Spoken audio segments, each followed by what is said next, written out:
نستعينه ونستغفره ونعوذ بالله من شرور أنفسنا ومن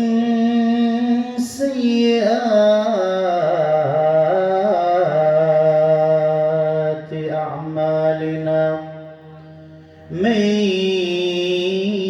يهد الله فلا مضل له ومن يضلله فلا هادي له ونشهد أن لا إله إلا الله الحي القيوم الذي لا تأخذه سنة ولا نوم ونشهد أن سيدنا وسندنا وحبيبنا وطبيبنا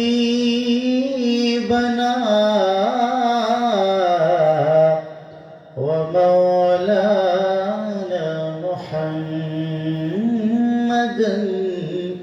عبد الله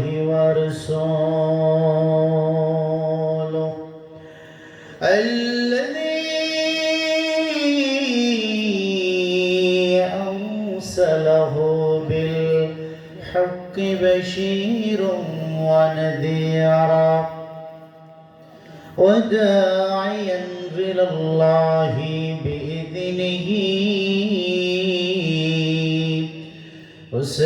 وسراجا وقمرا منيرا فقد قال الله تعالى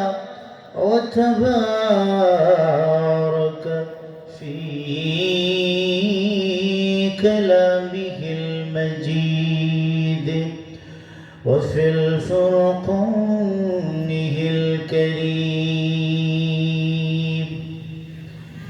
সকলে জবান খুলে ঈমান দীপ্ত আওয়াজে কোরআন কারীম থেকে পড়ুন আউযু বিল্লাহি মিনাশ শাইতানির রাজীম বিসমিল্লাহির রাহমানির রহিম আলাম نشرح لك صدرك ووضعنا عنك وزرك الذي أنقض ظهرك ورفعنا لك ذكرك فإن مع العسر يسرا إن مع العسر يسرا فإذا فرغت فانصب وإلى ربك فارغب صدق الله العظيم وصدق رسوله النبي الحبيب الكريم ونحن على ذلك من الشاهدين والشاكرين والحمد لله رب العالمين إن الله وملائكته يصلون على النبي يا أيها الذين آمنوا صلوا عليه وسلموا تسليما اللهم صل على سيدنا مولانا محمد وعلى آل سيدنا مولانا جرے شرے محبت پوری اللہم صلی علی سیدنا مولانا محمد وعلى آل سیدنا مولانا محمد عاشق یا پر درود معشوق আছি মদিনায়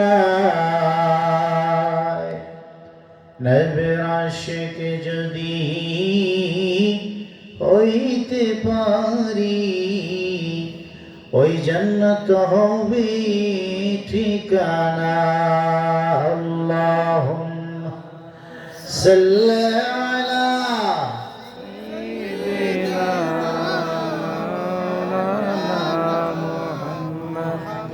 وعلى آل سيدنا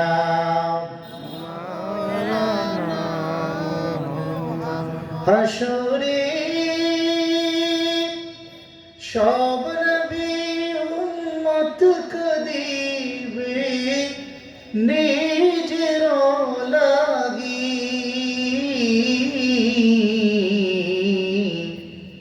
তুমি যে কদবে থায় উম্মতি গো ইয়া রাসূলুল্লাহ আল্লাহুম্মা সাল্লি আলা সাইয়্যিদিনা মাওলানা মুহাম্মদ ওয়া আলা আলি সাইয়্যিদিনা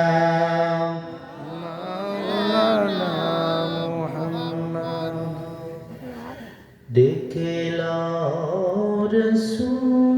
রাসূলুল্লাহ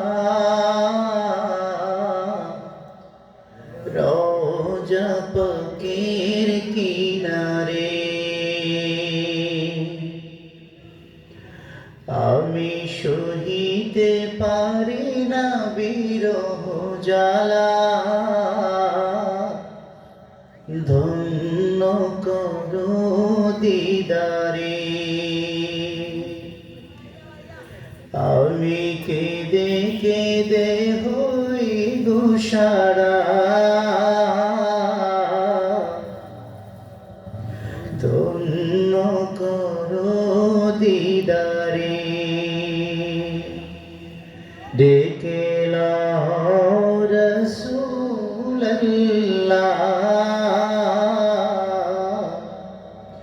রওজা পাকের কিনারে আমি সহিতে পারি না বিরহ জ্বালা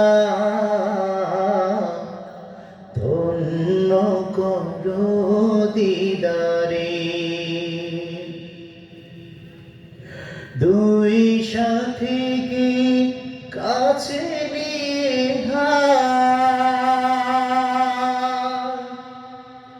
ঘুমিয়ে আছি নিঝুম নিরালা দুই সাথীকে পাশে নিয়ে ঘুমিয়ে আছি নিঝুম নিরালা সাড়া দাও রাসূলুল্লাহ ধন্য করো আমারে সাড়া দাও রাসূলুল্লাহ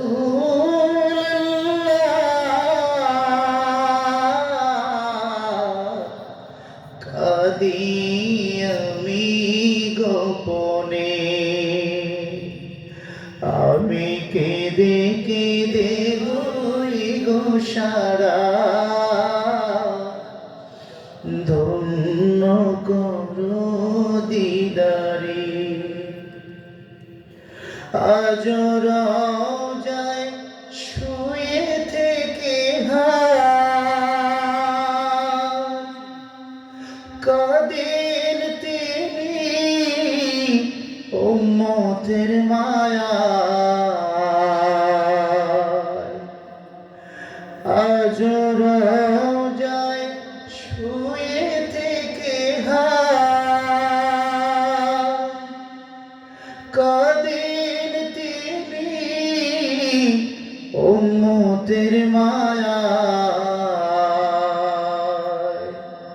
মোদের অশ্রু ভেজা এ সালাম পাঠিয়ে দিলাম শিয়রে মোদের অশ্রু ভেজা এ সালাম পাঠিয়ে দিলাম শিয়রে আমি কেঁদে কেঁদে হই গো সারা ধন্য করো দিদারে নূরে উজ্জ্বল চেহারা তোমার দেখিলে হারাম দোজখেরি না নূরে উজ্জ্বল চেহারা তোমার দেখিলে হারাম দোজখেরি না তুমি কবে দিবে মোলাকাত ডেকে নিবে আমারে তুমি কবে দিবে মোলাকাত ডেকে নিবে যে কাছে আমি কেঁদে কেঁদে হই গো সারা ধন্য করো দিদারে বলে দাও রাসূলুল্লাহ কবে পাবো তোমারে আমি সহিতে পারি না ব্যথা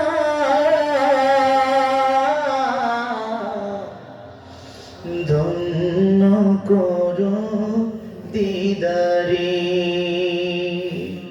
ধন্য করো দিদারে मोहब्बत একটু জিকির করে লা ইলাহা জোরে জোরে লা ইলাহা মাশাআল্লাহ লা ইলাহা সবাই লা ইলাহা বলি লা ইলাহা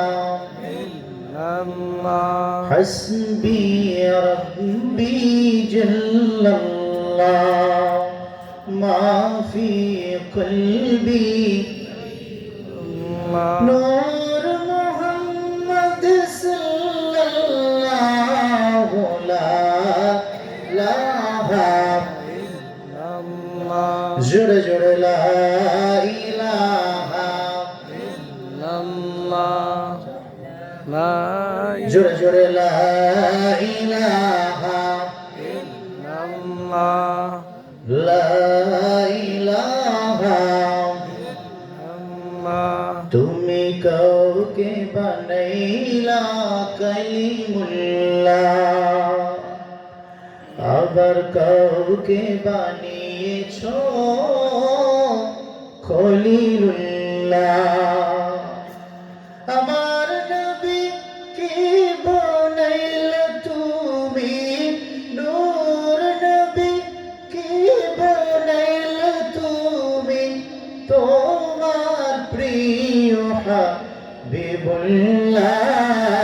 লা ইলাহা ইল্লাল্লাহ, লা ইলাহা মাশাআল্লাহ, লা ইলাহা ইল্লাল্লাহ। নামাজ রোজা ছাইড়ো না, মা বাবা কি ভুলিল, জান্নাতবাসী হইতে চাইলে ও নবীজি দেওয়ানা। লা ইলাহা ইল্লাল্লাহ, লা ইলাহা ইল্লাল্লাহ, ও লা ইলাহা ইল্লাল্লাহ, লা ইলাহা ইল্লাল্লাহ। নেই কেহু নেই আল্লাহ ছাড়া, লা ইলাহা ইল্লাল্লাহ, ও লা ইলাহা ইল্লাল্লাহ, ইল্লাল্লাহ, ইল্লাল্লাহ, লা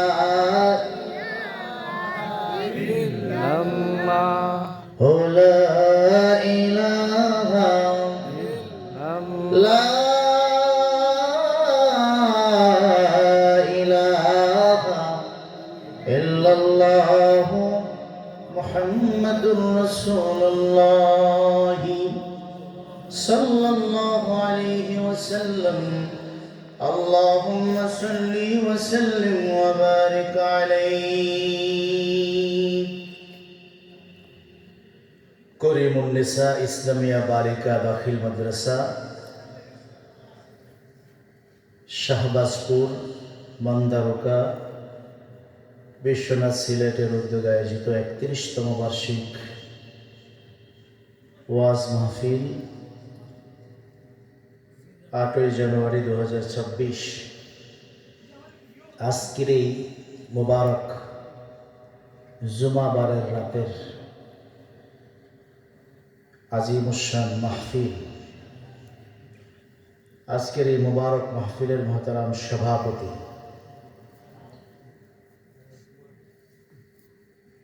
যিনি মাহফিল পরিচালনা কমিটিরও সভাপতি জনাব হাজী মোহাম্মদ শওকত আলী সাহেব, আল্লাহ তাআলা নেক হায়াতের সাথে ওনাকে কবুল আর মঞ্জুর করুন। সভাপতি সাহেব,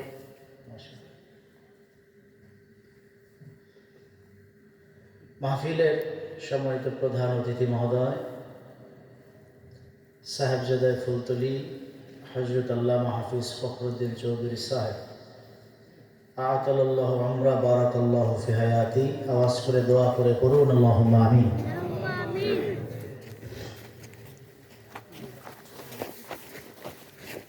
বিশেষ অতিথিবৃন্দ, হাজারাত উলামা ইকরাম, মাহফিলের সূচনা লগ্ন থেকে ইতিমধ্যে যারা আপনাদের সামনে ইতিমধ্যেই গুরুত্বপূর্ণ তাকরীর পেশ করেছে, সকল আলেমদের জন্য আমরা দোয়া করি আল্লাহ তাআলা আলেমদের সিনাকে দিন, ইসলাম, কোরআনের জন্য আল্লাহ কবুল করেন। আমরা পড়ি আমিন। এ মাহফিলকে কেন্দ্র করে ইতিমধ্যেই অত্র এলাকা থেকে আপনারা যারা ছুটে এসেছেন, কোরআন কারীমের মজলিস বেহেশতের বাগানে বসেছেন, আমরা দোয়া করছি আমাদের প্রত্যেকের জন্য এই মাহফিলটি আল্লাহ যেন জান্নাত লাভের ওসিলা হিসাবে কবুল করে। আমরা আরেকবার পড়ি আমিন। মাইকের আওয়াজ যতদূর যাচ্ছে, পর্দার অন্তরাল থেকে কথা শুনছেন সম্মানিতা সম্ভ্রান্তা মা ও বোনেরা, আমরা মা বোনদের জন্য দোয়া করি আল্লাহ তাআলা যেন আবেদা সালেহা জাকেরা আল্লাহর প্রিয় বান্দি হিসেবে তাদেরকে কবুল করে এ মাহফিলখানা তাদের জন্য জান্নাতের ওসিলা হয়ে যায়। আমরা পড়ি আমিন। প্রিয় উপস্থিতি,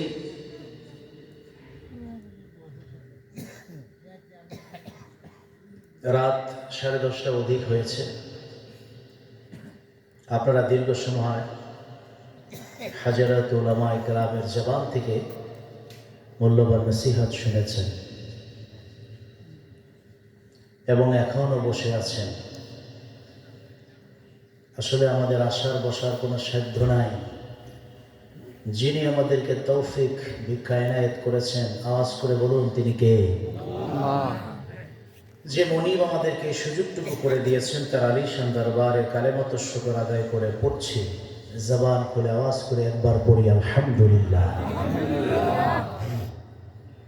লাখো কোটি তার চেয়ে অনেক অনেক গুণ বেশি দরুদ আর সালাম আল্লাহর সৃষ্টির প্রধান আকর্ষণ, সমস্ত নবীকুলের মাথার তাজ, নবিয়ুল আম্বিয়া ওয়াল মুরসালিন রাহমাতুল লিল আলামিন, নবিয়ুল আকরাম ফখরে দু আলাম নূরে মুজাসসাম নূরুন আলা নূর, নবীজি ওয়া নবিয়ুনা প্রিয় নবীজি মুহাম্মদুর রাসূলুল্লাহ সাল্লাল্লাহু আলাইহি ওয়াসাল্লামের মুবারক কদম মদিনা আল মুনাওয়ারার পানে আল্লাহ জাল্লা যিকরু হাম্মানা ওয়ালু, যে প্রিয় রসুলকে আজ থেকে প্রায় ১,৫০০ বছর পূর্বে মা আমিনার জীর্ণ কুটির আলোকিত করে মক্কাল মুকাররমায় প্রেরণ করেছেন।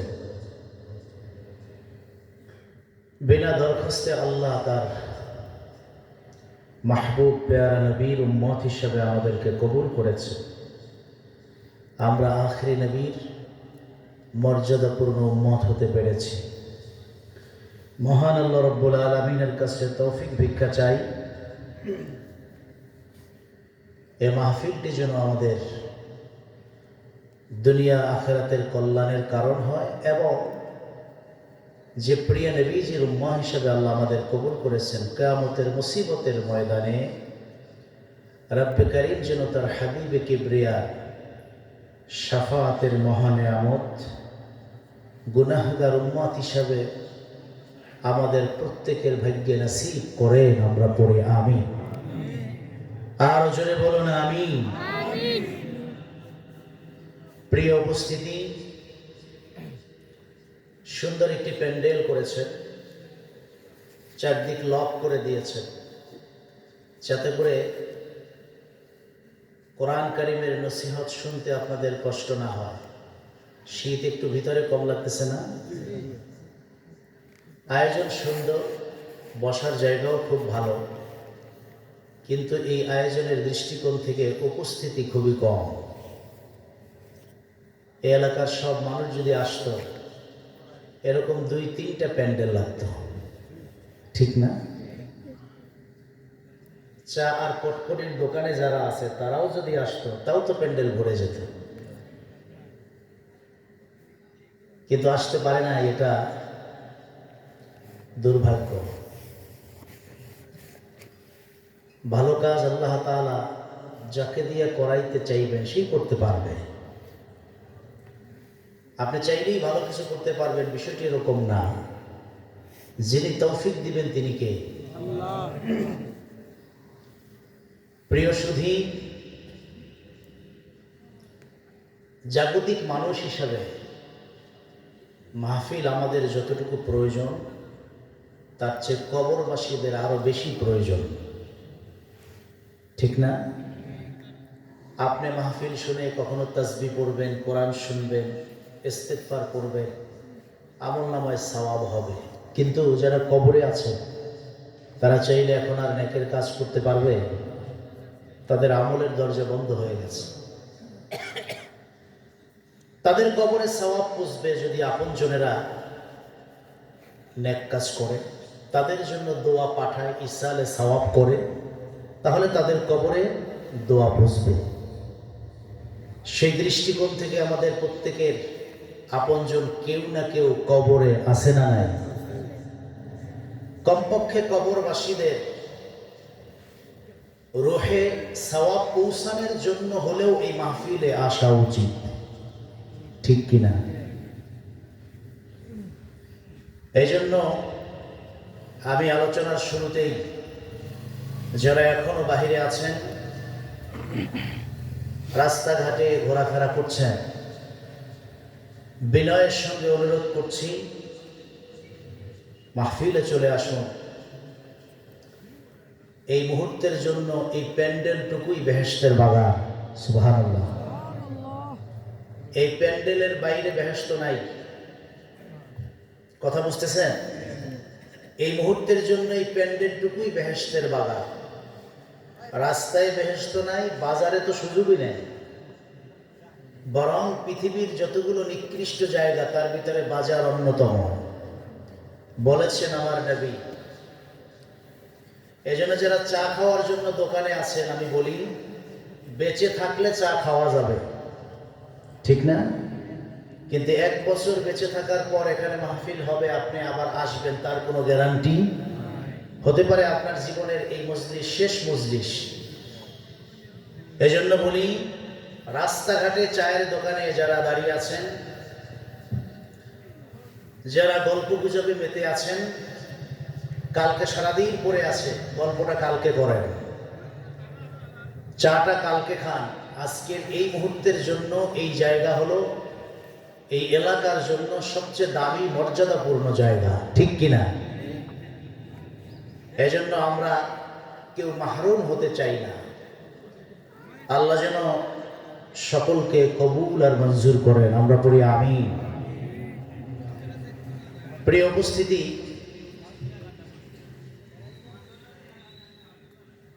আমরা যারা এখানে উপস্থিত হয়েছি, সংখ্যায় যদি আমরা একটু কম হই তা নিয়ে আমাদের কোনো চিন্তা নাই।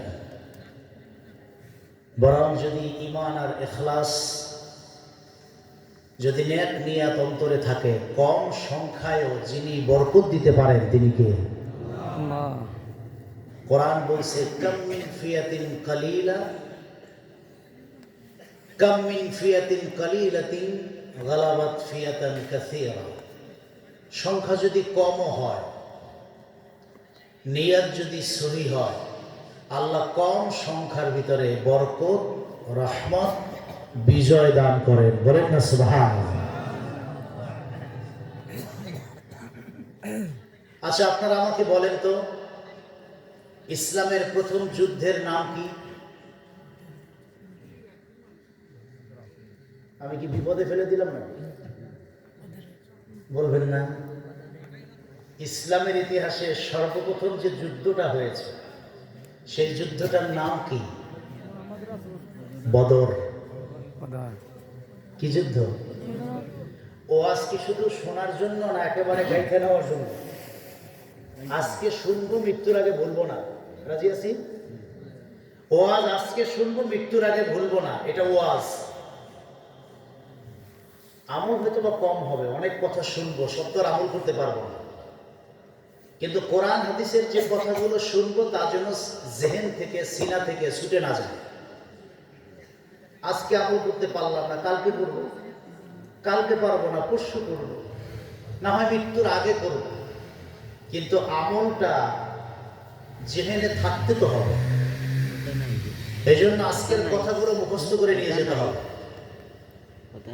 ইসলামের প্রথম যুদ্ধ বা জিহাদ, তার নাম হলো বদর। কি নাম?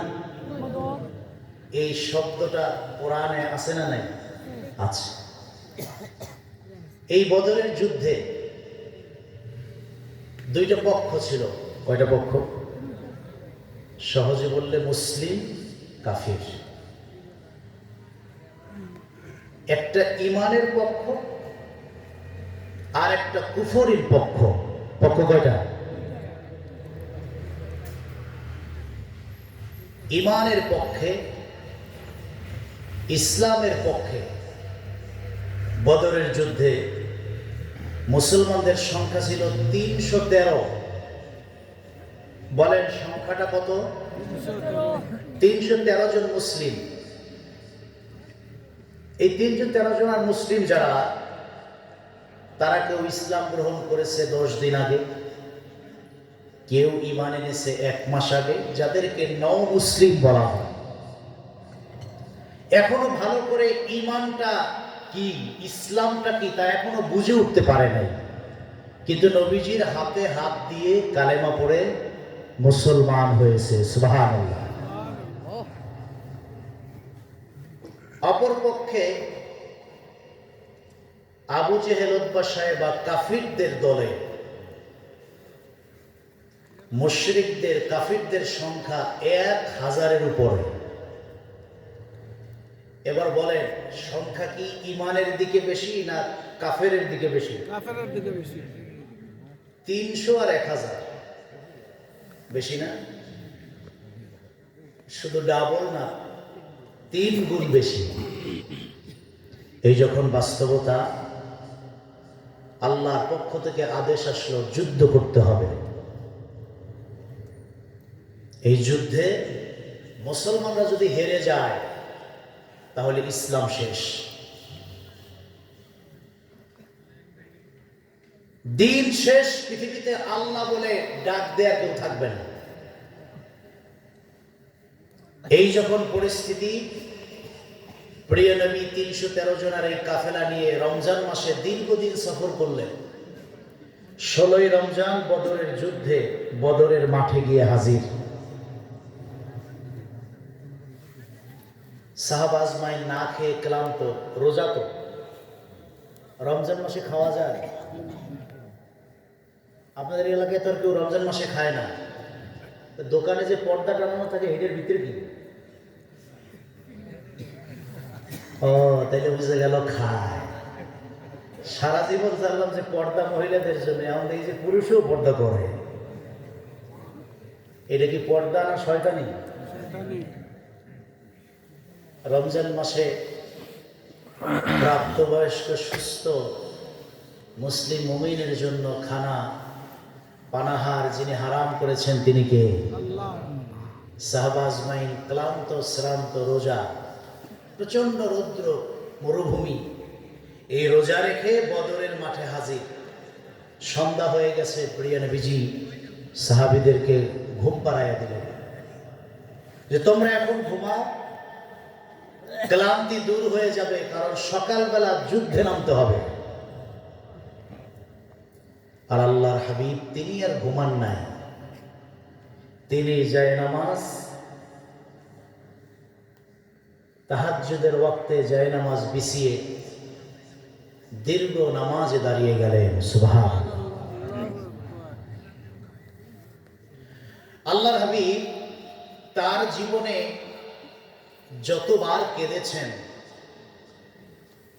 তার মধ্যে বদরের যুদ্ধের আগের রাতে অনেক অনেক বেশি কেঁদেছেন। সুবহানাল্লাহ। তাফসীরের মধ্যে এসেছে আল্লাহর হাবিবের চোখের পানিতে শুধু বুক ভিজে না,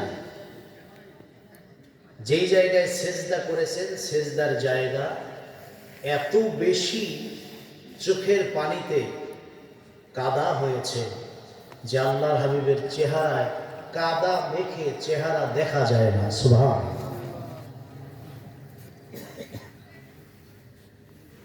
হাদিস এসেছে সহিহ মুসলিমের 4480 নং হাদিস। আল্লাহর হাবিব রাহমাতুল লিল আলামিন তাহাজ্জুদের মুসাল্লায় দাঁড়ায়া দীর্ঘ সালাতে সময় কাটালেন, সিজদায় পড়ে চোখের পানি ছেড়ে দিয়ে কাঁদলেন।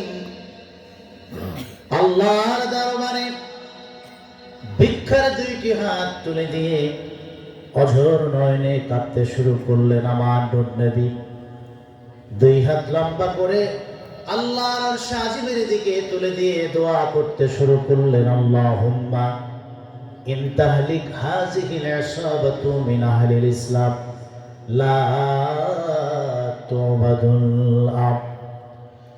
রব্বুল আলামিন আপনার শানে ইলাহিতে ভিক্ষার 2টো হাত বাড়ালাম, তোমার কাছে ফরিয়াদ জানালাম, ইনতাহালিক হাযিহিল ইসাবা, যদি আপনি আমার এই ইসলামের পক্ষে 313 জনের ছোট্ট মুসলমানের দলটাকে আগামীকাল বদরের ময়দানে কাফের মুশরিক বেদিনের বিরুদ্ধে যুদ্ধের মাঠে পরাজিত হয়ে যায়, তাদের কাছে যদি যুদ্ধে হেরে যায়, তাহলে এই জমিনে তোমার নাম বলে ডাক দেওয়ার আর কেউ থাকবে না। আবেগ ভরা কণ্ঠে চোখের পানি ছেড়ে দিয়ে কাঁদছেন। যদি এরা সংখ্যায় কম হওয়ার কারণে, মুসলিম হওয়ার কারণে এই কাফেরদের কাছে এরা যদি হেরে যায়, লা তু'বাদুলা, এই জমিনে তোমার গোলামি করার আর কেউ থাকবে না। বাবাজিরা আমার, নবীজি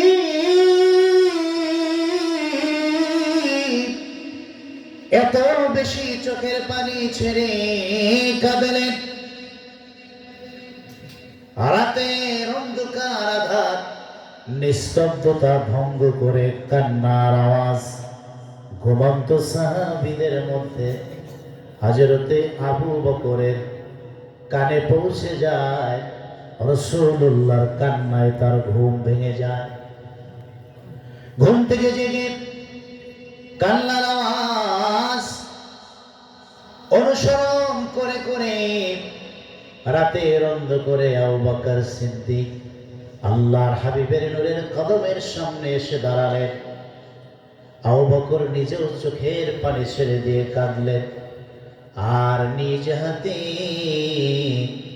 নূর নবীর চোখ মোবারকের পানিগুলি মুছে দিলেন। ডেকে ডেকে বললেন,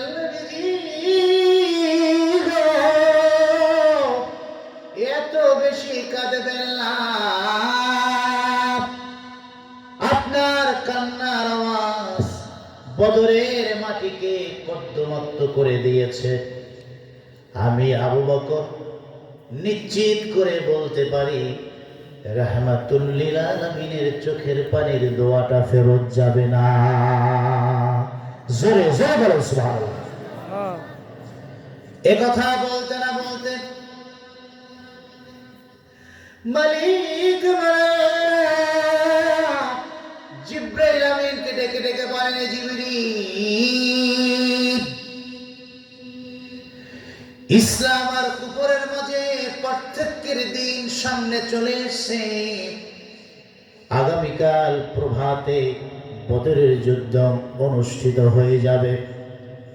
সেই যুদ্ধে যদি মুসলমানরা কাফেরদের কাছে হেরে যায়, এই পৃথিবীতে কালেমার পক্ষে আর কাউকে খুঁজে পাওয়া যাবে না। আমার হাবিব নূর নবী চোখের পানি ছেড়ে দিয়ে কেঁদে কেঁদে বদরের প্রান্তের অস্থির হয়ে গেছে। আমি আল্লাহ রাব্বুল আলামিন আমার হাবিবের চোখের পানি মিশ্রিত দোয়াটা কবুল করে নিলাম। বদরের যুদ্ধে ঈমানের পক্ষে বিজয়ের সিদ্ধান্ত নিলাম। বলেন সুবহানাল্লাহ। তুমি আর দেরি করো না, এখনই আমার হাবিবের নূরের কদমের পাশে গিয়ে দাঁড়াও, আর আমার রাসূলকে আশ্বস্ত করো, ভয় আর চিন্তার কোনো কারণ নাই। সংখ্যা যদি কম হয়, ঈমান যদি মুমিনের জীবনের হাতিয়ার হয়, আমি আল্লাহ ওয়াদা করলাম বিজয়টা কম সংখ্যক ঈমানের পক্ষেই দিয়ে দিব। সঙ্গে সঙ্গে আল্লাহর পক্ষ থেকে জিবরাইল আমিন কোরআন কারীমের একটি আয়াত নিয়ে আমার নূর নবীর নূরের কদমে হাজির হয়ে যায়। আল্লাহ রাব্বুল আলামিন সে কথাটা কোরআন কারীমে বলে দিয়েছেন, ওয়ালা তাহিনু ওয়ালা তাহজানু ওয়া আনতুমুল আ'লাউন ওয়া আনতুমুল আ'লাউনা ইন কুনতুম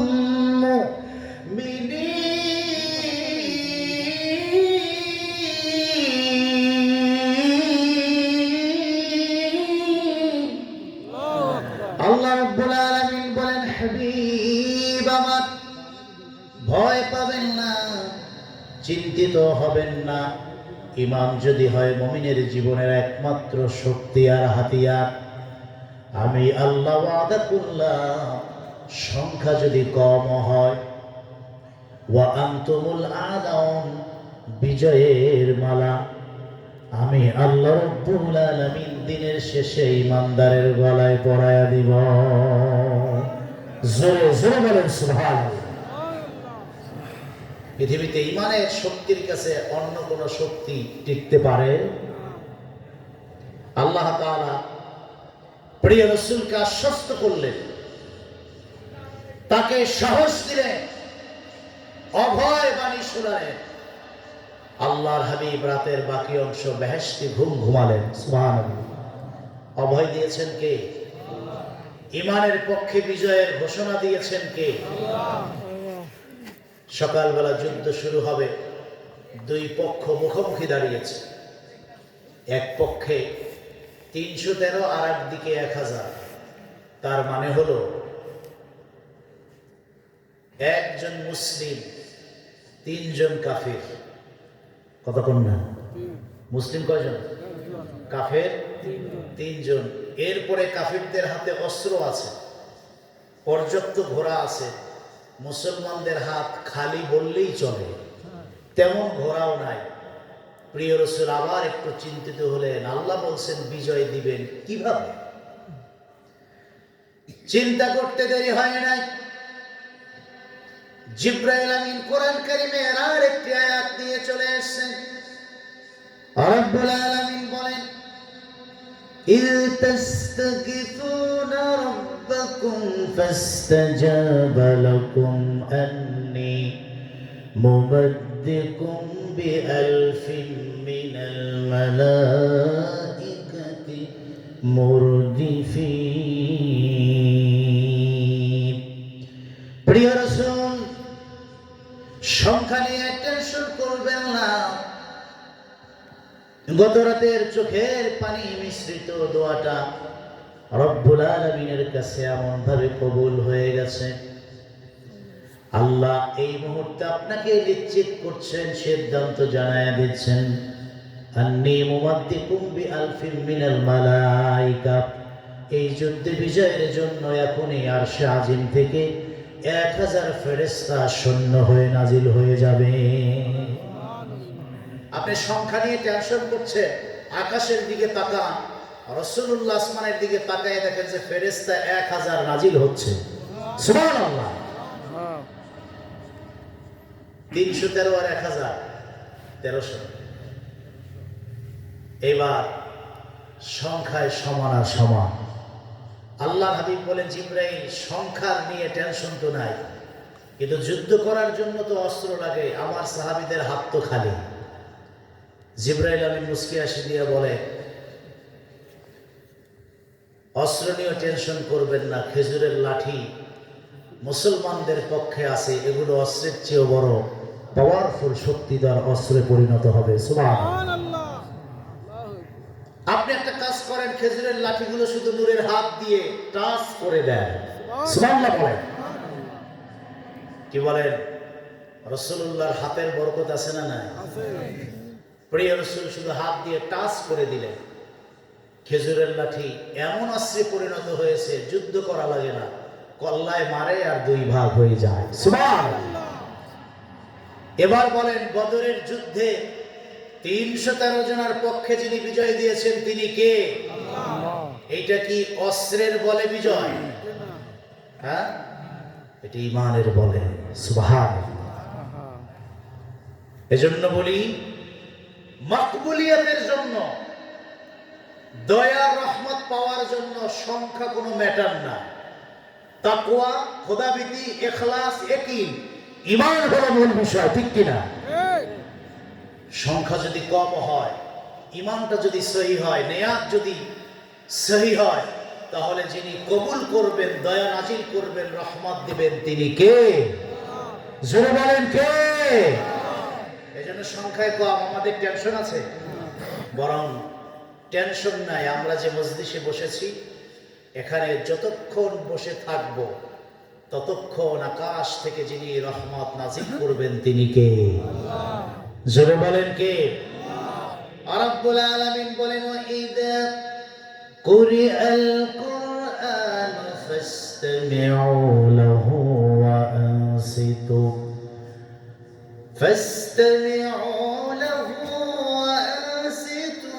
লাআল্লাকুম তুরহামুন।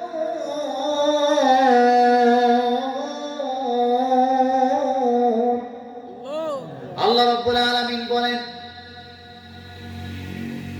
যতক্ষণ তোমাদের সামনে কোরআন কারীম থেকে তেলাওয়াত উপস্থাপন করা হবে,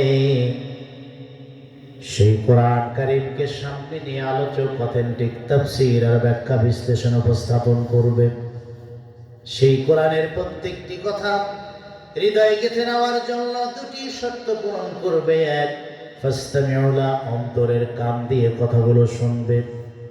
2 নম্বর শর্ত হলো আনসিতু, উঠবস করবে না, কথা বলবে না, নীরবে নিভৃতে চুপে চুপে কোরআনের কথাগুলি শুনবে। আল্লাহ ওয়াদা করে বলেন, যতক্ষণ কথা শুনবে ততক্ষণ আমার পক্ষ থেকে বৃষ্টির মতো রহমত নাজিল হতে থাকবে। জোরে বলেন সুবহানাল্লাহ। আমরা এতটুকু জিনিস বুঝলাম, আমরা সংখ্যায় কম হলেও যদি এই কোরআন থেকে আমরা কথা শুনি, আকাশ থেকে রহমত নাজিল করে দিবেন কে? জোরে বলেন কে? আল্লাহ যেন শোনার বদলায় আমাদের প্রত্যেকের আমলনামায় সওয়াব হিসাবে রহমত নাজিল করেন। আমরা পড়ি আমিন। তাহলে আমরা এই রহমত যদি পেতে চাই, কথা শুনতে হবে কোরআন থেকে, ঠিক কিনা? এই জন্য আমি আজকে নিয়াত করেছি আপনাদের সামনে পবিত্র কোরআন কারীমের 94তম সূরা থেকে গুরুত্বপূর্ণ কিছু কথা উপস্থাপন করব। আল্লাহ যেন বলা শোনার ভিতরে বারাকা দান করেন। সকলেই পড়েন আমিন। কোরআনই একমাত্র কিতাব, পড়লে সওয়াব, শুনলে সওয়াব আছে না নাই? আমরা পবিত্র কোরআন কারীমের 94তম সূরাটা একবার একটু পড়ব, যারা পারবো না তারা শুনবো। প্রতি অক্ষরে 10 নেকি দিবেন কে? পড়ুন, আউযু বিল্লাহি মিনাশ শাইতানির রাজীম, বিসমিল্লাহির রাহমানির রহিম। আলাম নাশরাহ লাকা সাদরাক ওয়া ওয়াদা'না আনকা ওয়িজারাক আল্লাযী আনকাযা যহরাক ওয়া রাফা'না লাকা যিকরাক। আমার সঙ্গে পড়ুন, সাদাকাল্লাহুল আযীম। প্রিয় সুধী, পবিত্র কোরআন কারীমের 94তম সূরা, সূরাটির নাম সূরাতুল ইনশিরাহ। মক্কা মুকাররমায় নাজিল হওয়ার কারণে সূরাটি মাক্কি। আয়াত আছে 8টা। কয়টা? 8 আয়াত সম্বলিত সূরাতুল ইনশিরাহ। এই সূরাটি থেকে আমরা এখন প্রথম 4টি আয়াতে কারিমা তেলাওয়াত করেছি।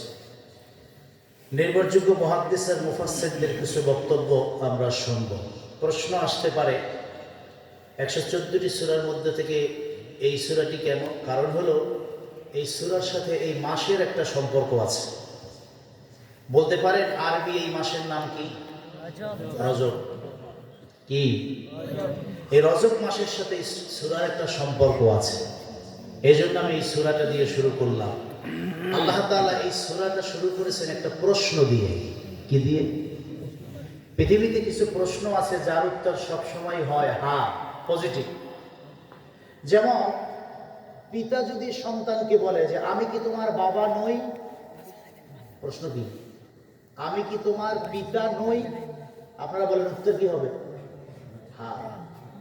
বাবা যদি ছেলেকে বলে এই আমি কি তোমার বাপ না?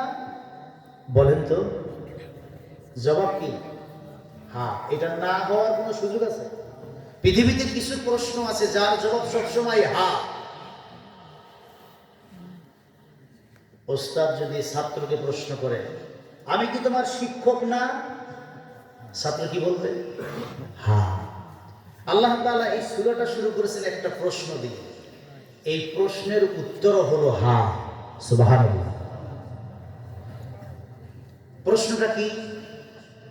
১,৫০০ বছর আগে আল্লাহ তার প্রিয় হাবিবকে খুব মহব্বত করে প্রশ্নটা করেছেন, হাবিব আলাম নাশরাহ লাকা সাদরাক, আমি কি আপনার নূরের সিনাটাকে উন্মুক্ত করি নাই?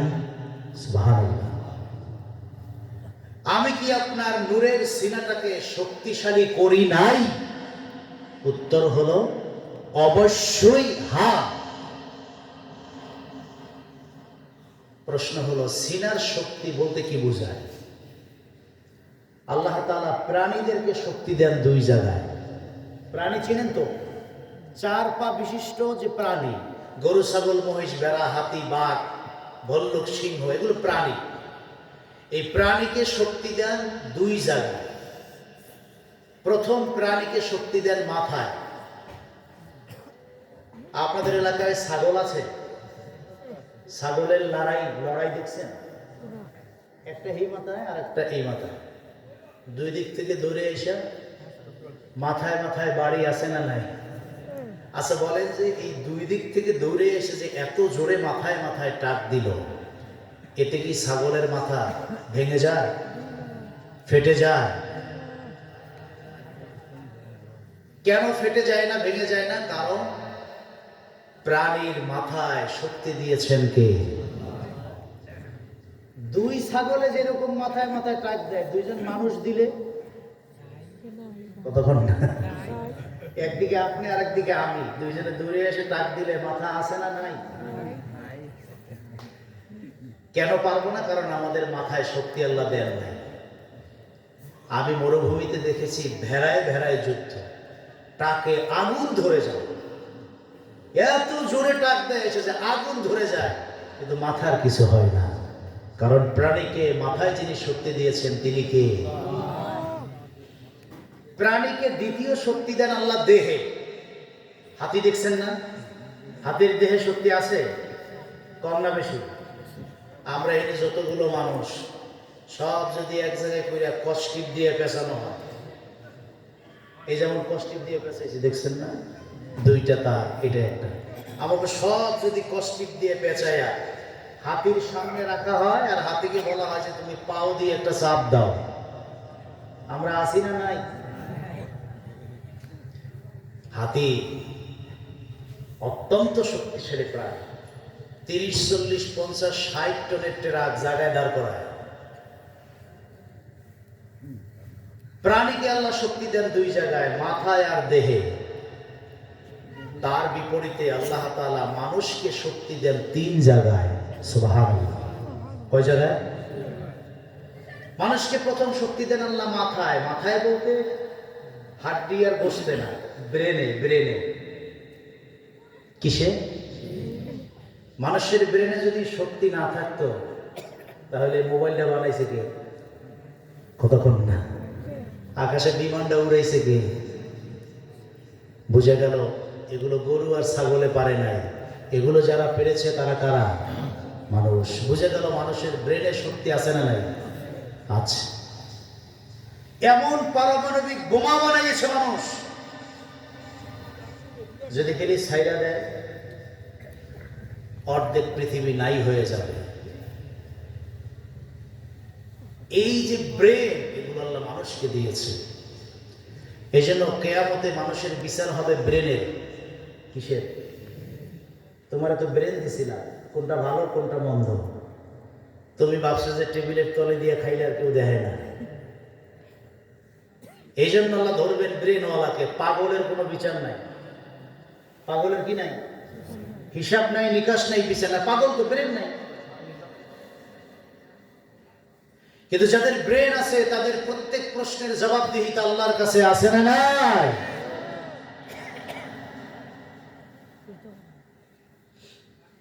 প্রিয় সুধী, মানুষকে আল্লাহ তাআলা সবচেয়ে বেশি শক্তি মাথায় দিয়েছেন ব্রেনের ভিতরে। দ্বিতীয় শক্তি মানুষকে দিয়েছেন আল্লাহ দেহে। রেসলিং খেলায় আমরা দেখতে পাই যে দেহে কি পরিমাণ শক্তি, ঠিক কিনা? এবার আসেন মূল কথায়।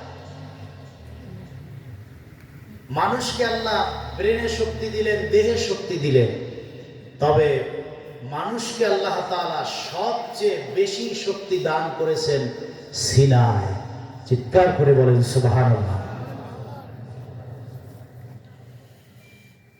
মানুষের ভিতরে যারা ইমানদার, মুত্তাকি, পরেজগার, নবী, ওলি, রাসূল, তাদেরকে আল্লাহ তাআলা সবচেয়ে বেশি শক্তি দিয়েছেন সিনায়। এটাকে কলবের শক্তিও বলে, ইমানের শক্তিও বলে, সিনার শক্তিও বলে। বলেন না সুবহানাল্লাহ। আল্লাহ রাব্বুল আলামিন মানুষকে সিনায় শক্তি দিয়েছেন, তার কথা এই আয়াতে বলেছেন। মানুষের সিনায় যে আল্লাহ শক্তি দিয়েছেন তার প্রমাণ আল্লাহ রাব্বুল আলামিন কোরআন কারীমের পৃষ্ঠায় পৃষ্ঠায় বলেছেন। ছোট্ট একটা দৃষ্টান্ত কোরআন কারীম থেকে আপনাদেরকে দেই। এই পৃথিবীর সবচেয়ে বড় শক্তিধর বাদশা ছিল ফেরাউন। 9.5 লক্ষ বর্গমাইলের প্রেসিডেন্ট ফেরাউন, যার রাজ্য পাহারার জন্য লাখ লাখ সৈন্য আর রাজ দরবারের ভিতরে 80,000 স্পেশাল ব্রাঞ্চের সৈন্য। নিজেকে প্রোটেকশন করার জন্য জাদুকর, পালতো জাদুকর। তার মানে ফেরাউনের রাজ্য হলো 9.5 লক্ষ বর্গমাইল। সুজলা সুফলা যেই বাংলাদেশে আপনি আর আমি বাস করি, এই দেশের সীমানা হলো 56,000 বর্গমাইল। আর পৃথিবীর সবচেয়ে বড় স্বৈরাচার ফেরাউন, তার রাজ্যের সীমানা হলো 9.5 লক্ষ বর্গমাইল। সৈন্যের কোনো অভাব নাই, জাদুবিদ্যার কোনো অভাব নাই। এমন এক পাওয়ারফুল স্বৈরাচার ফেরাউন আল্লাহ রাব্বুল আলামিনের সঙ্গে বেয়াদবি করতে করতে করতে করতে, সীমা লঙ্ঘন করতে করতে করতে ফেরাউন ঘোষণা দিয়েছে, ও মিশরের মানুষেরা শোনো, আমি ফেরাউন ঘোষণা দিলাম, আনা রাব্বুকুমুল আলা। এই পৃথিবীতে স্রষ্টা বলতে কেউ নাই, আল্লাহ বলতে কেউ নাই। আমি ফেরাউন হলাম এই পৃথিবীর সবচেয়ে বড় খোদা। জোরে জোরে বলেন নাউজুবিল্লাহ। ফেরাউন নিজেকে খোদা দাবি করেছে, অর্থাৎ আল্লাহ রাব্বুল আলামিনকে শুধু অস্বীকার করেই ক্ষান্ত হয় নাই, বরং আল্লাহ তাআলার সম্মানের চেয়ারটা দখল করার চেষ্টা করেছে। একটা কথা আছে, আল্লাহ ছাড় দেন কিন্তু ছেড়ে, আল্লাহ সময় নেন কারোর জন্য 16 বছর 17 বছর সুযোগ দেন, কিন্তু ফাইনালি আল্লাহ কাউকে ছেড়ে দেন। সীমা লঙ্ঘন করলে আল্লাহ রাব্বুল আলামিন চরমভাবে তার উপরে ক্ষিপ্ত হয়ে যান। যখন ফেরাউন আল্লাহকে বাদ দিয়ে নিজেকে খোদা দাবি করেছেন, আল্লাহ রাব্বুল আলামিন সিদ্ধান্ত নিয়েছেন ফেরাউনকে আর ছাইড়া দেওয়া হবে না। কোরআন কারীম সাক্ষী, আল্লাহ রাব্বুল আলামিন সঙ্গে সঙ্গে জামানার নবী মুসা আলাইহিস সালামের কাছে নোটিশ করলেন, ইযহাব ইলা ফিরআউনা ইন্নাহু তাগা। ও আমার কালিমুল্লাহ মুসা আলাইহিস সালাম, ফেরাউন আমাকে বাদ দিয়ে নিজেকে খোদা দাবি করেছে, আমি আল্লাহ রাব্বুল আলামিন তাকে আর ছেড়ে দিব না। কালিমুল্লাহ বললেন, আল্লাহ কেমন করে ফেরাউনকে আপনি শাস্তি দিতে চান? আল্লাহ বললেন, আমার পক্ষ থেকে রাসূল হিসাবে আপনি ফেরাউনের সামনে গিয়ে দাঁড়াবেন, নবী হিসাবে আপনি চরম প্রতিশোধ গ্রহণ করবেন। যেই চেয়ারটায় বসে আছে লাথি মেরে চেয়ার থেকে ফেলে দিবেন। মুসা আলাইহিস সালাম বললেন, আল্লাহ আপনি অর্ডার দিলেন, আজে আমার তো কোনো উপায় নাই। কিন্তু যা রাজ্যের সীমানা হলো 9.5 লক্ষ বর্গ মাইল, চতুর্পাশ ঘিরে 80,000 সৈন্য অস্ত্র সহ দাঁড়ায় থাকে। জাদুকর, জাদু শক্তির অভাব নাই। এমন পাওয়ারফুল ফেরাউনের কাছে আমি মুসা একা কেমনে যা? মুসা কয়জন? জোরে বলেন। তার বিপরীতে ফেরাউনের সৈন্য সামন্ত, অস্ত্র ক্ষমতা অনেক বেশি। মুসা আলাইহিস সালামের প্রশ্ন, আমি একা কেমনে যাই? এবার আল্লাহ জবাব দিচ্ছেন, নবীজি গো, ফেরাউনের সামনে দাঁড়াবার জন্য যত শক্তি লাগে সব আমি দিব। সৈন্য লাগলে বাড়ায় দিব, অস্ত্রের ক্ষমতা লাগলে তাও আপনাকে দিব, কিন্তু যেতে হবে। মুসা কালিমুল্লাহ বড় খুশি হয়ে গেছেন, বলেন আল্লাহ শক্তি দেওয়ার কথা বলেছেন, তাহলে আমার আর ভয় নাই। তবে সৈন্যের শক্তি লাগবে না, অস্ত্রের শক্তি লাগবে না, জাদুর শক্তির প্রয়োজন আমার নাই। ফেরাউনের বিপরীতে আমি একাই যথেষ্ট। একটা শক্তি শুধু চাই, আমার সিনার শক্তিটা বাড়ায়া দেয়। জোরে বলেন আল্লাহু আকবার। আমি বলেছি, আল্লাহ কোরআনেও বলেছে, আলাম নাশরাহ লাকা সাদরাক, আমি কি আপনার সিনার শক্তি বাড়িয়ে দেই নাই? আল্লাহ মুমিন, মুসলিম, মুত্তাকি, পরেজগার, নবী ওলীদেরকে সবচেয়ে বেশি শক্তি দেন সিনা। সুবহানাল্লাহ। এই জন্য মুসা আলাইহিস সালাম আল্লাহর কাছে শক্তি চাইছেন, অস্ত্র না, লোক সংখ্যা না, সিনার শক্তি। সুবহানাল্লাহ। সেই দিনের চাওয়াটা আল্লাহ রাব্বুল আলামিনের কাছে এত বেশি পছন্দ হয়েছে, মুসা নবীর চাওয়াটাকে আল্লাহ কোরআন কারীমের আয়াত বানিয়ে আখিরি নবীর কোরআনে তুলে দিয়েছে। দুই হাত তুলে দোয়ায় বলেছিলেন, ক্বালা রাব্বিশরাহ লি সাদরি ওয়া ইয়াসসির লি আমরি ওয়াহলুল উকদাতাম মিন লিসানি ইয়াফকাহু কওলি।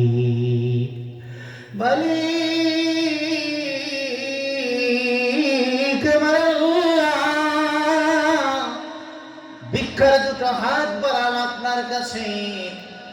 ইশরাহ লি সাদরি, আপনি আমার বুকের শক্তি, সিনার শক্তি বাড়ায় দেন। ওয়া ইয়াসসির লি আমরি, ফেরাউনের সামনে দাঁড়িয়ে যা করতে চাই তা সহজ করে দেন। আর আমার মুখের জড়তা দূর করে দেন, যাতে আমার প্রত্যেকটি কথা স্পষ্ট কণ্ঠে ফেরাউন বুঝতে পারে। আল্লাহ রাব্বুল আলামিন মুহূর্তকাল দেরি না করে বললেন, রে ও মুসা, যখন আপনি আমার কাছে সিনার শক্তি চেয়েছেন, আমি আল্লাহ রাব্বুল আলামিন সিনার শক্তিটা বাড়ায়া দিলাম। জোরে বলেন আল্লাহু আকবার। মুসা আলাইহিস সালামের অন্তর থেকে ভয়টা সব দূর হয়ে গেছে। এবারে একা রওনা দিয়েছে।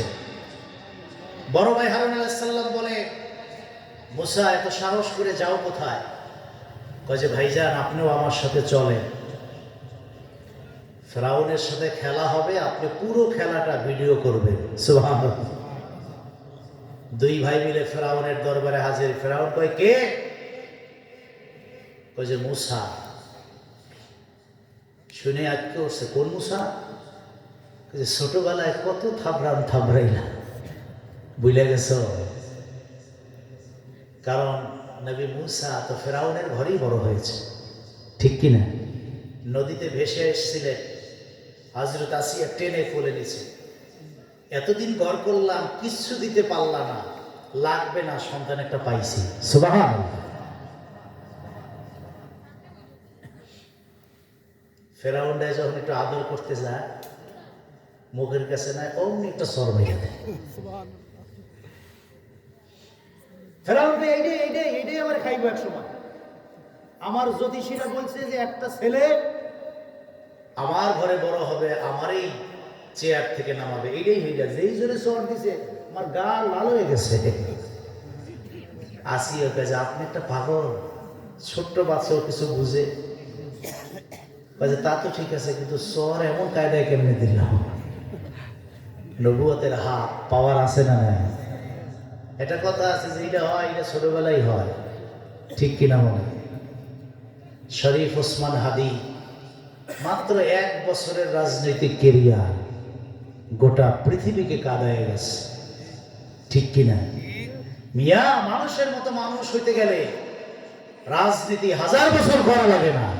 1 দিন 2 মাস 1 বছরের রাজনীতি দিয়ে গোটা পৃথিবীকে কাঁদানো যায়, ঠিক কিনা বলে? শরীফ ওসমান হাদি রাজনীতি করছে 1 বছর 12-13 মাস, কিন্তু তার জানাজা লাখ লাখ মানুষ চোখের পানিতে সিক্ত করেছে। এই দেশে 50 বছর রাজনীতি করে এরকম নেতা আছে না? কথা কয় না? আছে।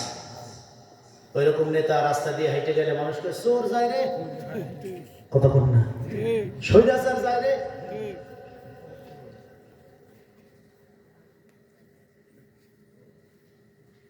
এখন তো দাদার বাড়িতে বেড়াইতেছে স্বৈরাচার। 16 বছর জুলুম আর নির্যাতন করে যে চেয়ারটা দখল করে বসেছিল, কি রাজনীতিটা শিখল, কি রাজনীতিটা করলো যে এই দেশের মানুষ তোমাকে এই দেশে থাকতে দিল না? বুঝা গেল রাজনীতির নামে শয়তানি, মুনাফিকি, বদমাশি, জুলুম অত্যাচার ছাড়া আর কিচ্ছু করে নাই, ঠিক কিনা বলে? এজন্য বলি, রাজনীতি যদি করতে হয়, সততা যদি শিখতে চাও, ইনসাফ যদি বুঝাতে চাও, শরীফ ওসমান হাদির দিকে তাকাও, ঠিক কিনা? যার সকালটা শুরু হয় ফজরের নামাজ দিয়ে, দিনটা শেষ হয় এশার আর মাগরিবের নামাজ দিয়ে। কি একটা ছেলে, গরিবের ঘরের ছেলে। আমি অবাক হলাম যে এই ছেলেটা কি এমন তার ভিতরে স্পার্ক আছে, পাওয়ার আছে, যার কারণে সারা পৃথিবীকে অবাক করে গেল। পরে তার ব্যাকগ্রাউন্ড খুঁজে দেখলাম এই ছেলেটা মাদ্রাসায় লেখাপড়া করেছে। সে করে যার দিন থাকে, মূলে যার ইসলাম থাকে, কলিজায় যার ঈমান থাকে, সে আর যাই হোক স্বৈরাচার হয় না, ঠিক কিনা বলে?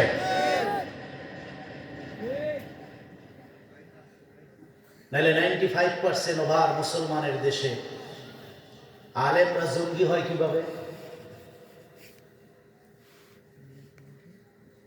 এই তকমাগুলি আমাদের গায়ে লাগানো হয়েছে। এখনো যে আমরা খুব ভালো, আসলে কি ভালো? এখন অবস্থা আরো খারাপ। এদেশের চরিত্র বদলাবে আমার তা বিশ্বাস হয় না।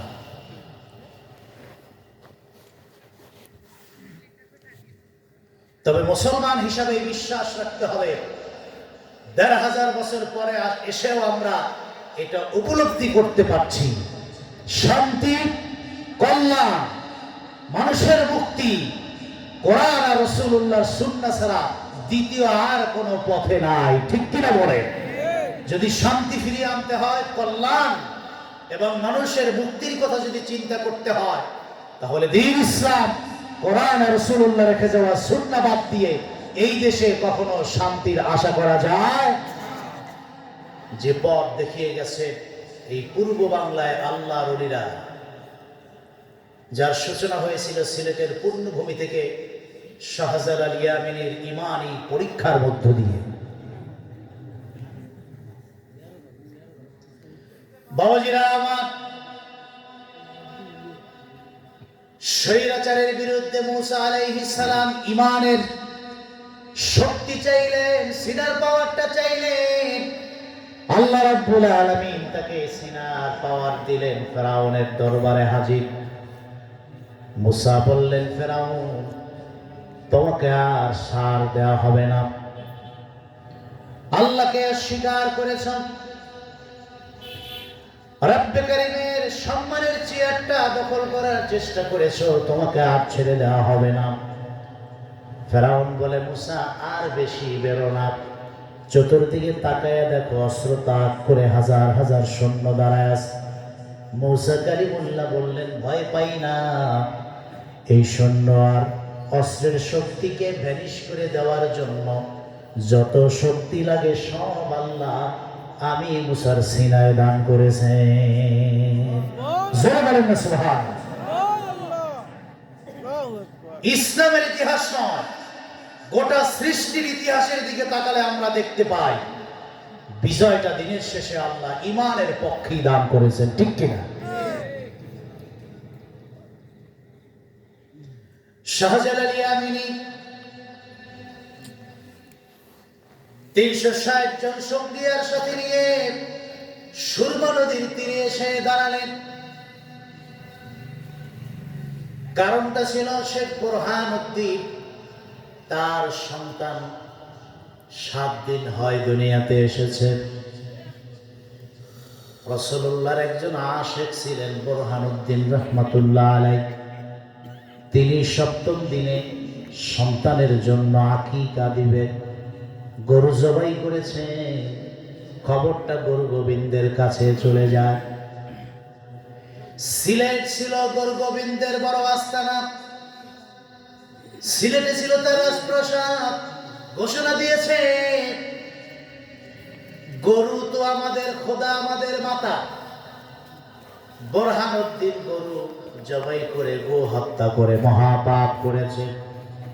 ৭ দিনের সন্তানকে শহীদ করে দেয় এই জালেম গুরু গোবিন্দের সৈন্যরা। বুরহানুদ্দিনকে বন্দী করা হয়, পরে তাকেও শহীদ করা হয়। খবরটা রাসূলুল্লাহর কাছে চলে গেছে। ইয়ামিনের শাহজালালকে স্বপ্নের ঘরে ডেকে বলেছেন, শাহজালাল আর কত ঘুমাইবা? পূর্ব বাংলায় আমার একা আসে উম্মত, আমি রাসূলুল্লাহর একটা আদনা সুন্নাত জিন্দা করতে গিয়ে আকিকা করেছে। একটা মুশরিক কাফের শিশু সন্তানকে শহীদ করে দিয়েছে। আমি রাসূলুল্লাহ চাই এর প্রতিশোধ গ্রহণ করতে।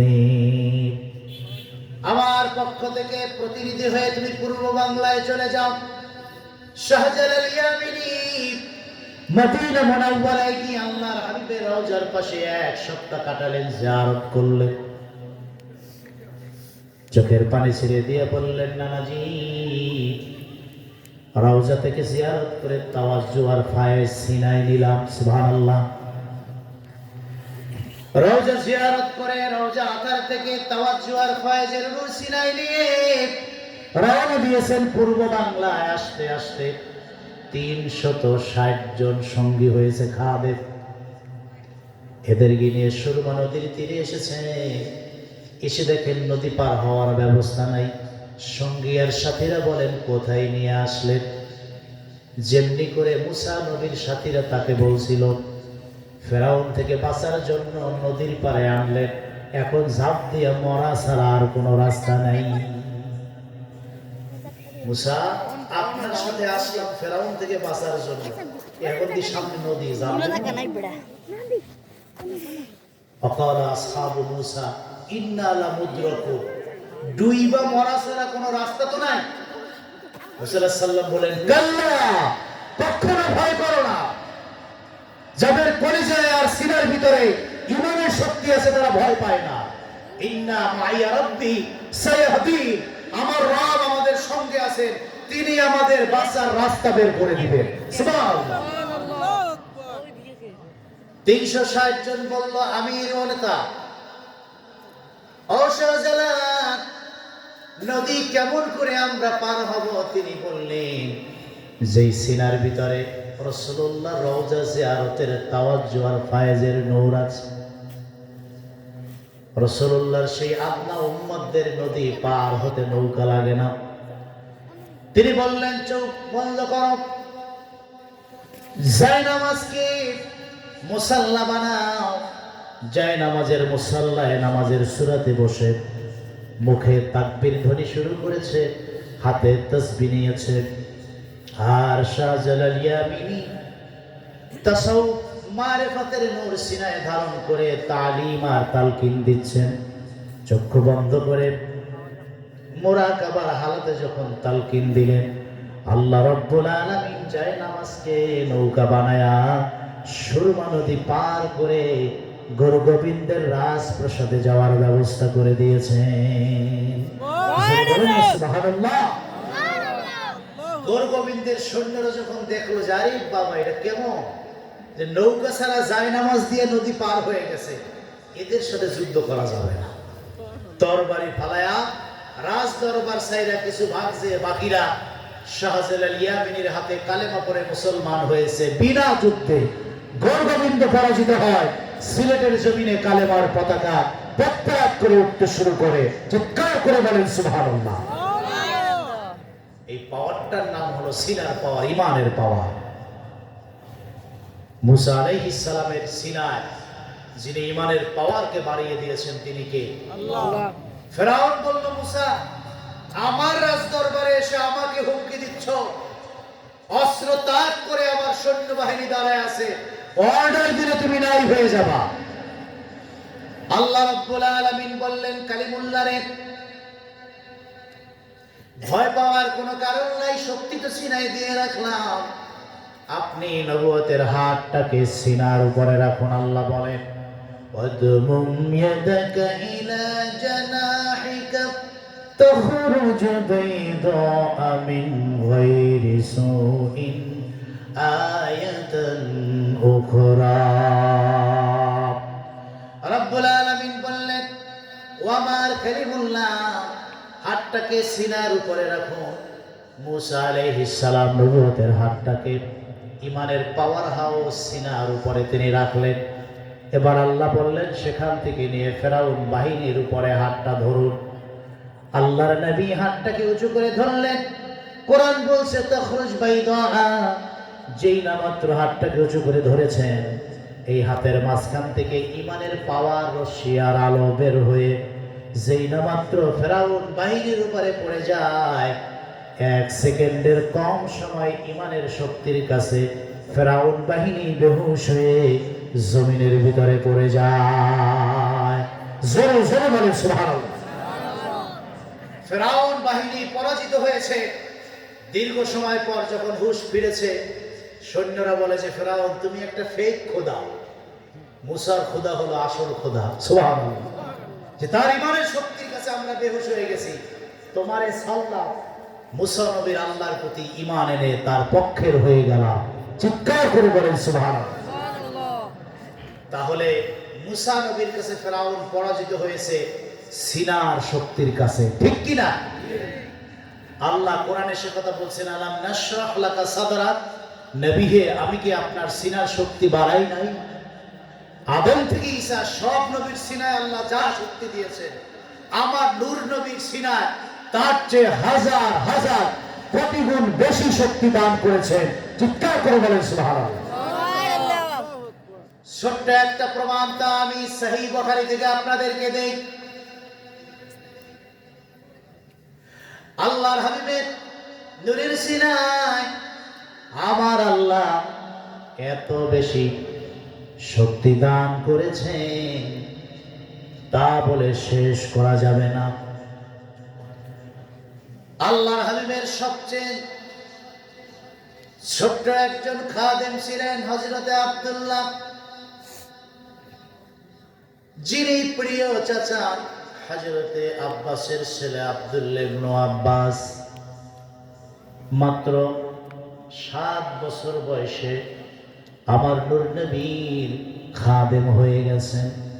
রাসূলুল্লাহর কাছে বায়না ধরেছেন, নবীজি দিনের বেলা খেদমত করে মনটা ভরে না, যদি অনুমতি দেন আপনার হুজরায় রাতের বেলা থেকে রাতের বেলাও রাহমাতুল লিল আলামিনের খেদমতটা করতে চাই। সুবহানাল্লাহ। আল্লাহর হাবিব বললেন, রে আব্দুল্লাহ, 7 বছরের বালকেরা বাবার মায়ের কাছে থেকে আদর যত্ন স্নেহ ভালোবাসায় বড় হয়। আব্দুল্লাহ বললেন, নবীজি কথা সত্যই বলেছেন, তবে রাসূলুল্লাহর নূরের কদমে খেদমত করে যে শান্তি আর ভালোবাসা পায়, বাবা মার ভালোবাসার চেয়েও আমি রাসূলুল্লাহর কদমে আরো বেশি শান্তি পাই। জোরে বলেন না সুবহানাল্লাহ। আল্লাহর হাবিব বললেন, তাহলে তুমি আমার হুজরায় রাত কাটাও, তাহাজ্জুদের রত আব্দুল্লাহ প্রিয় নবীর কদম মোবারকে থেকে থেকে তাহাজ্জুদের রক্তে অজুর পানির জগটা নিয়ে আল্লাহর হাবিবের কদমে দাঁড়ায় থাকে আব্দুল্লাহ। নবী যখন তাহাজ্জুদের সালাতে ঘুম থেকে জাগেন, আব্দুল্লাহ নিজ হাতে পানি ঢেলে রাহমাতুল লিল আলামিনের নূরের কদম দুইটা ধোয়া দেন। সুবহানাল্লাহ। আল্লাহর হাবিব আব্দুল্লাহকে বলে, আব্দুল্লাহ খেদমত দিয়ে আমি নবীজি অন্তরটা শান্ত করেছ, আমি তোমার উপরে বড় খুশি হয়ে গেছি। বলো রে আব্দুল্লাহ, খেদমতের বিনিময়ে তুমি আমার কাছে কি চাও? দু চোখের পানি ছেড়ে দিয়ে আব্দুল্লাহ বলে, নবীজি আপনি এমন একজন নবী যিনি হাত তুলতে দেরি হয় দোয়া কবুল হতে দেরি হয় না। চাওয়ার সুযোগ যখন আমাকে দিয়েছেন, দুনিয়া চাই না, বাড়ি আর গাড়ি চাই না, 7 বছরের বালক হিসাবে আপনার কাছে আমি খেলনাও চাই না। আপনার কাছে ছোট্ট একটা জিনিস চাই, 2 হাত তুলে দোয়া করুন, আল্লাহ রব্বুল আলামিন যেন 30 পারা কোরআনটা আমার সিনায় ঢুকায়া দেন। সুবহানাল্লাহ। কত কিছু চাওয়ার সুযোগ চাইলেন কোরআন। আল্লাহর হাবিব বললেন, তুমি এমন একটা জিনিস চাইলা না, এইটা শিক্ষা দেওয়ার ব্যবস্থা আছে। কারণ তখন কোরআন কারীম পাতায় লেখা হতো, পাতায় হাড়ের মধ্যে লেখা হতো, পাথরের ভিতরে লেখা হতো। আর আল্লাহর হাবিব নিজে মুখস্থ করতেন। স্কুল নাই, টেবিল নাই, চেয়ার নাই, বই নাই, খাতা নাই, পড়ার কোনো সিস্টেম নাই। এই অবস্থায় আল্লাহর হাবিবের কাছে 30 পারা কোরআনটা শিখতে চাইলেন। হাদিস এসেছে সহিহ বুখারী কিতাবুল ইলমের মধ্যে, আল্লাহর হাবিব সঙ্গে সঙ্গে আব্দুল্লাহকে টেনে নূরের সিনা মোবারকের সঙ্গে চেপে ধরলেন। সুবহানাল্লাহ। আল্লাহর হাবিব 2 হাত দিয়ে চেপে ধরে দোয়া শুরু করে দিয়েছেন। হাদিস বুখারীর। সেই দিন দোয়ায় 2টা কথা বলেছেন, আল্লাহুম্মা আল্লিমহুল হিকমা ওয়া তাউইলিল কিতাব। ও আল্লাহ, আমার আব্দুল্লাহ আমার কাছে 30 পারা কোরআনটা শিখতে চেয়েছে, শিখাবার তো কোনো ব্যবস্থা নাই। কোরআনটা তো আমি নবীর সিনায় গাঁথা। আমি আব্দুল্লাহকে সেই সিনার সঙ্গে চেপে ধরে দোয়া করলাম, তার সিনার ভিতরে হিকমতের নূর দিয়া দাও, আর আমার সিনা থেকে কোরআনটাকে ট্রান্সফার করে আব্দুল্লাহর সিনার ভিতরে ঢুকায়া দাও। জোরে জোরে বলেন সুবহানাল্লাহ। আব্দুল্লাহ বলেন, আল্লাহর হাবিব দোয়া করছেন, তাউইলুল কিতাব আল হিকমা, আয় আল্লাহ কোরআন ব্যাখ্যার এলেম 30 পারা কোরআনের যত হিকমতের নূর তার সিনায় ঢুকায়া দাও। আব্দুল্লাহ বলেন, কসম আল্লাহ, একদিকে নবীজি দোয়া করতেছেন, আর একদিকে আমি অনুভব করতেছি রাসূলুল্লাহর সিনা থেকে 30 পারা কোরআন আমার সিনায় ট্রান্সফার হয়ে গেছে। জোরে বলেন না সুবহানাল্লাহ।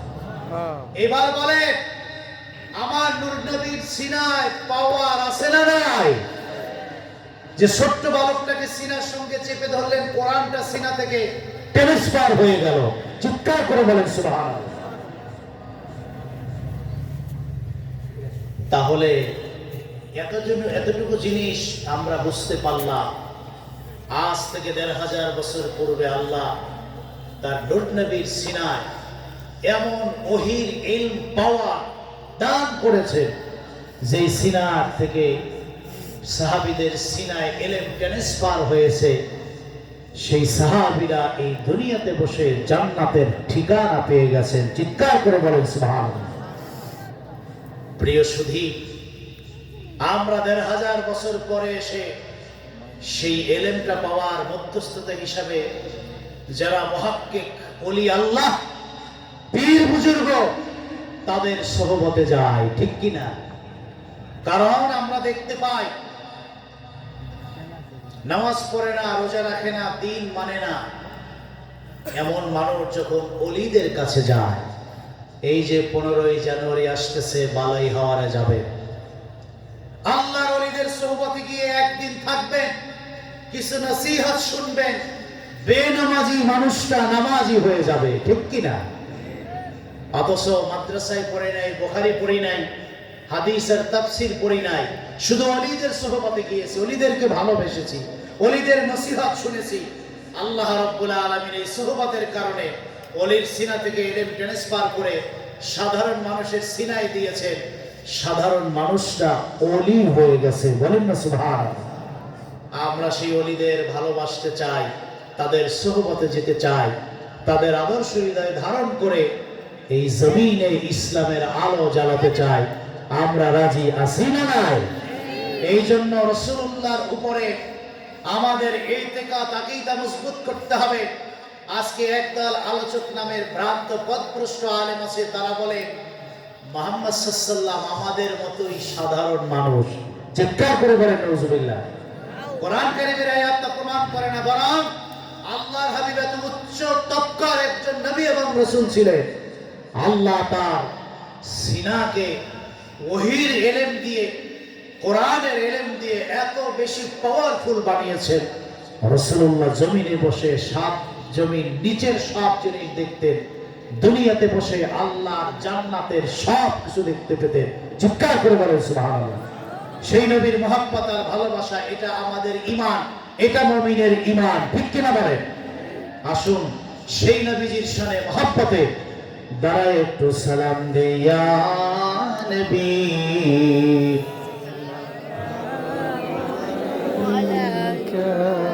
ইয়া রাসূল সালাম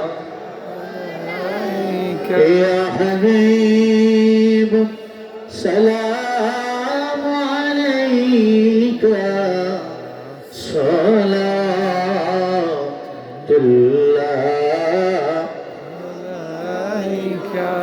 سيدي يا رسول الله سيدي ويا حبيب الله अपनी जी नूरेर रबी निखिले